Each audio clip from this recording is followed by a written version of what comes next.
Jason finally let me have a go with the big boy camera. So here's another Grado rescue, but in crispy HD with lots of different lenses and macro shots and nice close-ups. Today we have an RS1x, which is utilizing the very latest in Grado technology, 3 whole woods. We've got, they call it a tri-wood, which means that it has maple sleeve, hemp core, and cocobolo, which sounds interesting. Cocobolo, the Wikipedia example, uses it as a chess set. Apparently it can be polished to a very high shine, almost like a mirror, like very glossy. You don't really see that on the Grados, they haven't quite bothered to take it that far. But it does look good, I must admit. It's a very nice thing. It kind of looks like the inside of a piano. And to be honest, a glossy surface would probably get scratched up and look a bit naff after a while. The hemp's really nice though. They started it on the Grado hemp, which they charged £420 for, or I think $420 for obvious reasons. But yeah, it smells so nice in person. I'm not sure if it's the resin they use or if it is the hemp. I'm not sure what part of it, but they do smell lovely. But we have noticed that sometimes as it's compressed together along the layers, it almost looks like a archaeological slice or something. You can see around the side there.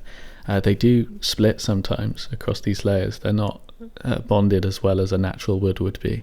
So you kind of have to look out for that. You can see when I'm drilling the holes, I drill them slightly larger than we normally would, just because when we push this socket in, it creates a bit of a spreading force and we don't want to split the layers at all.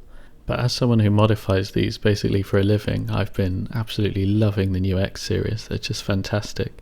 Their cable is obviously more of a problem than it ever has been before, so we get lots of these to replace, but also they're all nice and new, so the glue, it's sort of the drivers are so easy to pop out. That was kind of the hardest part of modifying Grados in the past, was the old glue they used to use. We don't really know what it was, but it didn't really soften with heat and it didn't give away with IPA like hot glue does. So we really had to dig the driver out, and it was quite an involved process because obviously you don't want to damage the driver, you don't want to damage the wood surround, you have to keep the whole thing intact. But this new glue, it gives away so nice and easy, and it's just made the whole process a lot simpler and a lot quicker really. So as always, take a crack at modifying these yourselves, get rid of that horrible stiff cable, or send them in to us and we'd love to do it for you. I do tend to have a bit of a go at the Grados, but I do really like them. They are fantastic. I mean, this pair in particular is just gorgeous. Look at it. They really have chosen nice materials and it does feel lovely, and above all that it sounds fantastic. So that's why I really love working with them and making them the best that they can possibly be.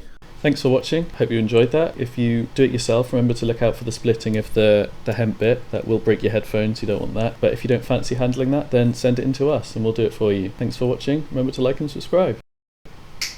I think that was it. I think that was the one, James. Okay, cool.